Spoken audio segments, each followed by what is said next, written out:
नमस्कार। स्वागत है आपका परत दर परत व्यूज चैनल में। मैं हूं इंद्र मोहन शर्मा, बेंगलुरु से।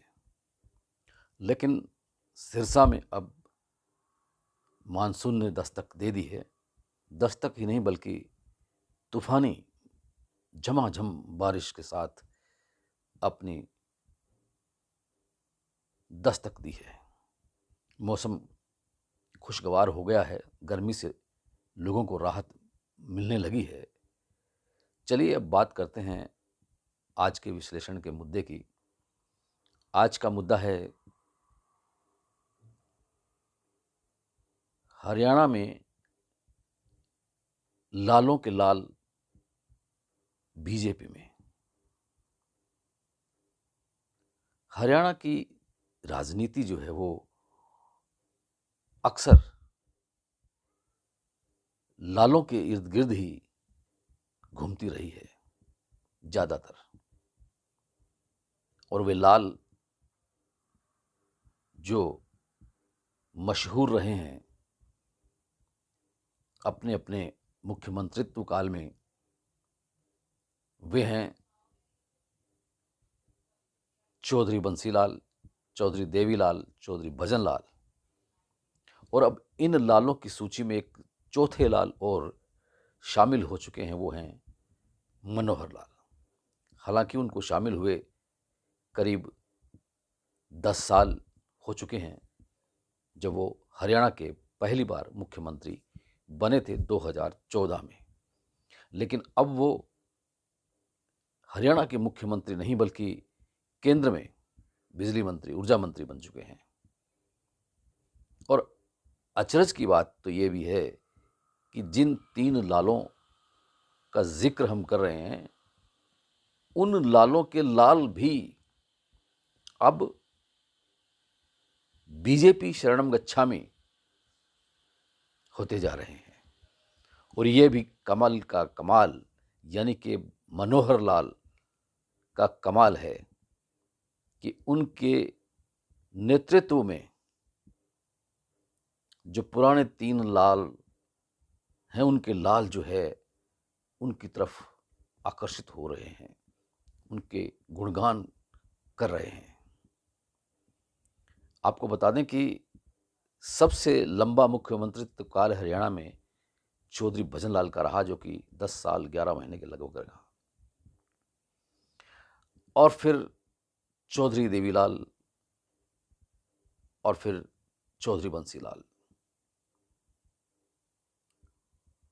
और सिमिलरिटीज देखिए इन लालों की कि वो केवल हरियाणा के मुख्यमंत्रित्व काल तक ही सीमित नहीं रहे, केवल हरियाणा के मुख्यमंत्री ही नहीं रहे, बल्कि वो केंद्र की राजनीति में भी दखलंदाजी करते रहे हैं, मंत्री बनते रहे हैं। और चौधरी देवीलाल तो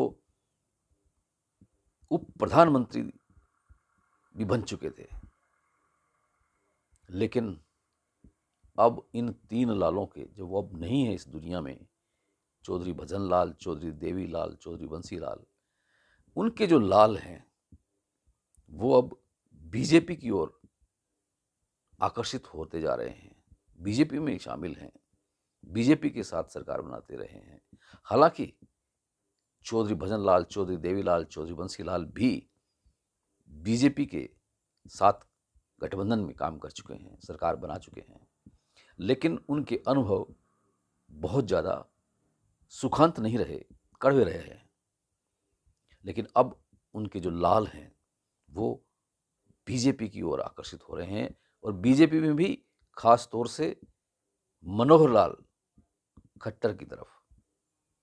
नाम तो नरेंद्र मोदी प्रधानमंत्री का चल रहा है, ले रहे हैं, लेकिन उनको बीजेपी की ओर आकर्षित करने का जो हुनर है वो मनोहर लाल में है, जो चौथे लाल हैं हरियाणा के।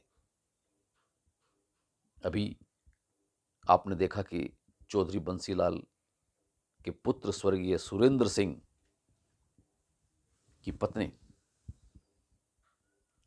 किरण चौधरी, जो कि कांग्रेस की एक वरिष्ठ नेता रही हैं, विधायक रही हैं तोशाम से, और किरण चौधरी की बेटी यानी कि चौधरी बंसी लाल की पौत्री श्रुति चौधरी, जो कि भिवानी महेंद्रगढ़ से सांसद भी रह चुकी हैं, उन्होंने हाल ही में बीते दिन मनोहर लाल के नेतृत्व में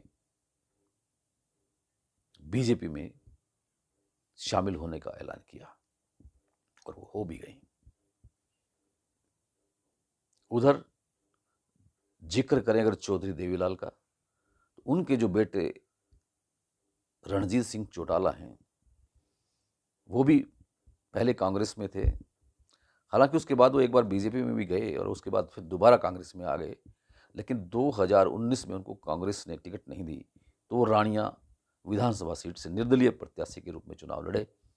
लेकिन अब वो 2024 में बीजेपी में शामिल हो गए और इतना ही नहीं, उन्होंने बीजेपी प्रत्याशी के रूप में हिसार लोकसभा सीट से चुनाव भी लड़ा, लेकिन वो पराजित हो गए। यानी कि कहने का मतलब यह है कि चौधरी देवीलाल के बेटे जो लाल रणजीत सिंह चौटाला हैं, वो भी बीजेपी में ही हैं और वो मनोहर लाल के आजकल खूब कसीदे पढ़ते रहते हैं। इतना ही नहीं, चौधरी देवीलाल के पड़पोते, चौधरी देवीलाल के पोते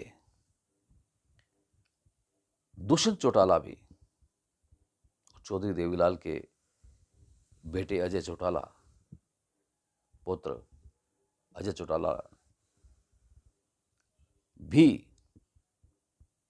2019 में जेजेपी एक अलग पार्टी बनाकर इनेलो से अलग होकर बीजेपी के साथ गठबंधन में सरकार चलाई, लेकिन 5 साल पूरे होने से पहले ही लोकसभा चुनाव में सीट शेयरिंग को लेकर गठबंधन टूट गया और अब वो अपने अस्तित्व की लड़ाई लड़ रहे हैं। इसी तरह से ही बात करें अगर चौधरी भजनलाल की, तो उनके बेटे कुलदीप बिश्नोई भी बीजेपी में हैं। उन्होंने भी एक अपना अलग मंच बनाकर गठबंधन सरकार चलाई थी बीजेपी के साथ मिलकर, लेकिन उस वक्त गठबंधन नहीं चला, टूट गया और उसके बाद फिर वो कांग्रेस में चले गए और फिर अब दोबारा बीजेपी में हैं।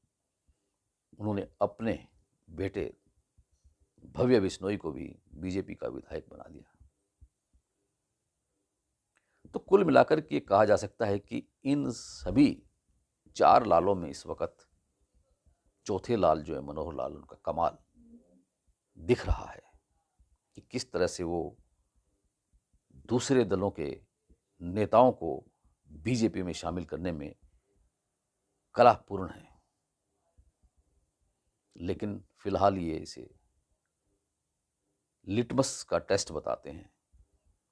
लोक संपर्क विभाग के पूर्व उप निदेशक रहे सतीश मेहरा के मुताबिक यह मनोहर लाल का लिटमस टेस्ट है, जो कि आगामी विधानसभा चुनाव में उसके परिणाम सामने आएंगे, तब पता चलेगा कि क्या वाकई में मनोहर लाल का कमाल चला है कि जिसने कमल खिलाए हैं। हालांकि इस बार जो लोकसभा के चुनाव हुए हैं, तो हरियाणा की 10 लोकसभा सीटों पर जहां 2019 में 10 कमल खिले थे, यानी कि सभी 10 सीटों पर बीजेपी जीती थी, लेकिन इस बार सिर्फ 5 सीटों पर ही बीजेपी कमल खिला सकी है। हालांकि ये जो चुनाव लड़ा गया था, उससे पहले मनोहर लाल को हरियाणा के मुख्यमंत्री पद से हटा दिया गया था और उनकी जगह नायब सिंह सैनी को मुख्यमंत्री बना दिया गया था। ये सब प्रधानमंत्री नरेंद्र मोदी की ही चाल थी, क्योंकि उन्हें मालूम था कि सत्ता विरोधी लहर है और इस वजह से उन्होंने चेहरा बदल दिया और चेहरा बदलते ही कमल के फूल भी बदल गए। 5 सीटों पर कमल के फूल कुम्हला गए हैं। अब आने वाले विधानसभा चुनाव में कितने कमल खिलेंगे, कितने कमल खिला पाएंगे मनोहर लाल खट्टर और नायब सिंह सैनी, अब ये आने वाला वक्त ही बताएगा। मुकाबला जबरदस्त होगा, कड़ा होगा। फिलहाल विश्लेषण कार्यक्रम में इतना ही। कल फिर किसी नए मुद्दे के साथ आपसे रूबरू होंगे। तब तक के लिए इंद्र मोहन शर्मा को इजाज़त दीजिए। और अगर ये वीडियो आपको पसंद आया हो तो इसे लाइक कीजिए, शेयर कीजिए अपने मित्रों को, अपने दोस्तों को। और ये चैनल परत दर परत अभी तक जो सब्सक्राइब नहीं किया तो कर लीजिए। बेल आइकन के बटन को ऑल करके क्लिक कर लीजिए, ताकि जब भी हम कोई भी महत्वपूर्ण मुद्दे पर कोई भी शो करें और उसको यूट्यूब पे अपलोड करें तो आपको उसका नोटिफिकेशन मिल जाए और आप उसे भली भांति देख सकें, परख सकें और कमेंट बॉक्स में कमेंट भी कर सकें। कमेंट करना भी चाहिए, कीजिए ना कमेंट। आपका बहुत बहुत धन्यवाद, बहुत बहुत शुक्रिया।